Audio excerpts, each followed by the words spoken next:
Hello everyone, this is Ansari Kulsum और मैं हूं आपकी हिस्ट्री टीचर। हम 12th स्टैंडर्ड का हिस्ट्री सब्जेक्ट पढ़ रहे हैं जिसमें आपका सेकेंड टॉपिक है यूरोपियन कोलोनियलिज्म। देन नेक्स्ट हमारा टॉपिक है ऑस्ट्रेलिया एंड न्यूजीलैंड। अब यहाँ पर क्या हुआ? In the 18th century the first colony of the prisoners deported from England was established in Australia. यानी कि यहाँ पर बताया जा रहा है कि 18th सेंचुरी में जो फर्स्ट कॉलोनी थी वो जो है डिपोर्ट होना मतलब कि फोर्सली जो है किसी को यहाँ से वहाँ ले जाना, और जो है from England was established in Australia. यानी कि अब जो है क्या हुआ कि यहाँ पर एक प्रिजनर्स थे। प्रिजनर्स किसे बोला जाता है? जो जेल में होते हैं। तो ऐसे लोग जो इंग्लैंड की जेल में थे उन्हें फोर्सफुली जो है ऑस्ट्रेलिया में लाया गया और इस्टेब्लिश किया गया वहाँ पर, उन्हें वहाँ पे उनसे काम करवाया गया और उनकी जो है कॉलोनीज बना ली गई।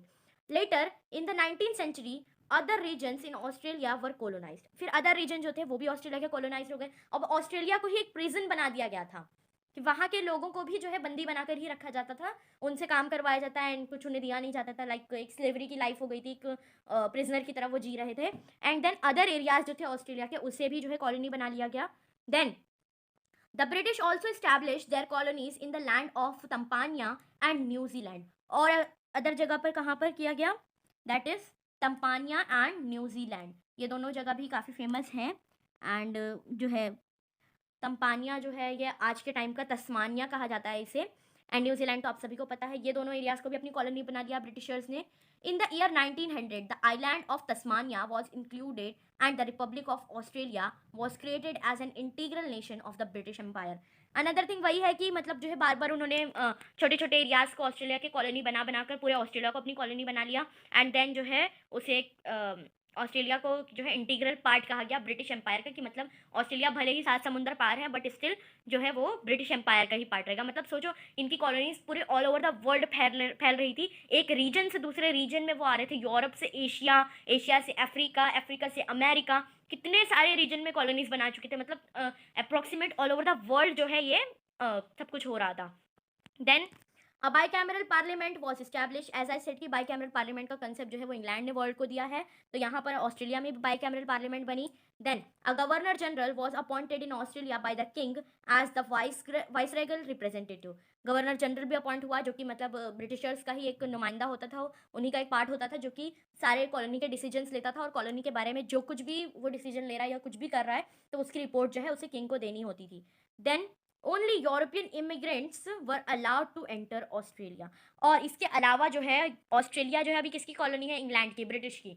तो अब यहाँ पर जो है जैसे मैंने बताया ना कि जब कॉलोनीज बनती थी तो वहाँ पर उस जो जगह की कॉलोनी है वो जगह पर बाकी यूरोपियन आकर जो है बसने लगते थे ना, वो लोग भी रहने लगते थे, अपनी न्यू लाइफ स्टार्ट करते थे। तो यहाँ पर ऑस्ट्रेलिया में ब्रिटिशर्स की कॉलोनी थी, तो यहाँ पर ब्रिटिशर्स ने एक और रेस्ट्रिक्शन लगाई थी कि ऑस्ट्रेलिया में यूरोपियंस में भी इंग्लैंड के जो लोग हैं, ब्रिटिश लोग हैं, उनके अलावा किसी और को वहाँ पर रहने की परमिशन नहीं थी। जैसे फ्रांस के लोग चाहें तो या स्पेन के लोग, पोर्तुगीज चाहें तो वो सब नहीं रह सकते थे वहाँ पर, सिर्फ ब्रिटिशर्स रह सकते थे। Then in 1907 New Zealand was accorded the status of autonomous state within the British Empire। But क्या हुआ 1907 में? ऑफकोर्स एफर्ट डाली गई, उसके बाद जो है न्यूजीलैंड को भी एक ऑटोनोमस स्टेट का स्टेटस मिला within the British empire. But still अभी भी ब्रिटिश एम्पायर पूरी तरह इस पर से हटा नहीं है, इन्होंने बस जो है इसे थोड़ी सी फ्रीडम दी है। Then the European settlers in New Zealand adopted democratic system of administration. यानी कि जो यूरोपियन सेटलर्स थे, मतलब जो यूरोप के लोग थे वहाँ पर न्यूजीलैंड में, उन्होंने क्या किया? उन्होंने अडॉप्ट किया डेमोक्रेटिक सिस्टम।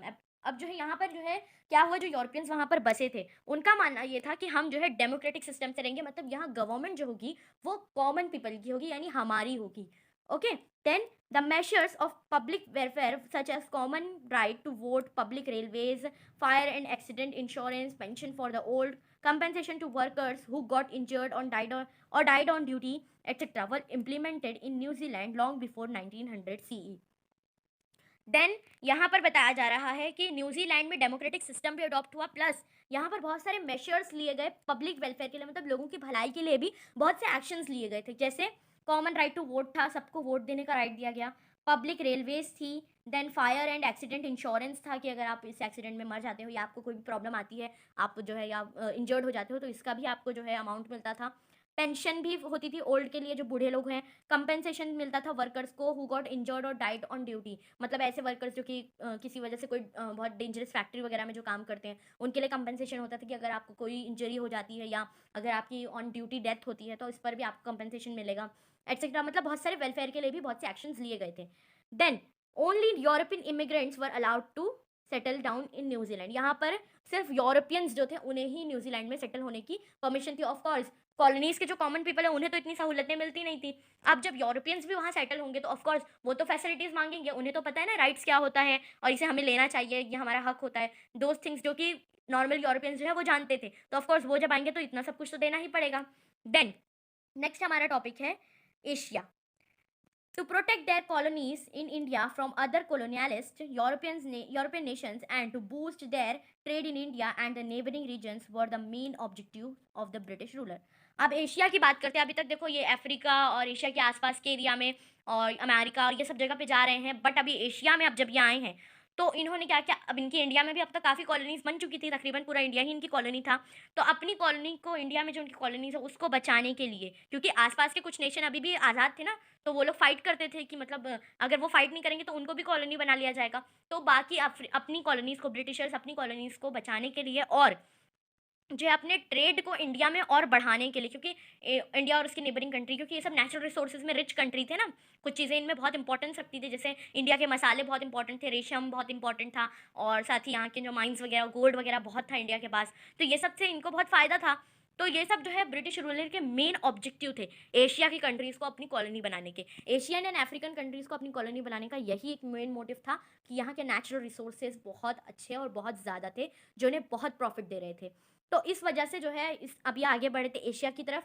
अब जो है यहाँ पर आपको मैंने जितना भी पढ़ाया इसमें अगर आपको कुछ भी डाउट होगा आप मुझसे पूछ लीजिएगा, I will answer you all. And जो है नेक्स्ट वीडियो में हम पढ़ने वाले हैं कि इंडिया के जो नेबरिंग कंट्रीज़ थे जो आज़ाद थे उन्होंने क्या क्या जो है एफर्ट्स डाले उन्हें उनसे जीतने के लिए ब्रिटिशर्स को, और कितनी जो है मेहनत करनी पड़ी, दोज थिंग्स। सो तब तक के लिए be safe, be kind, be healthy and be a pride of this beautiful nation. Bye bye everyone.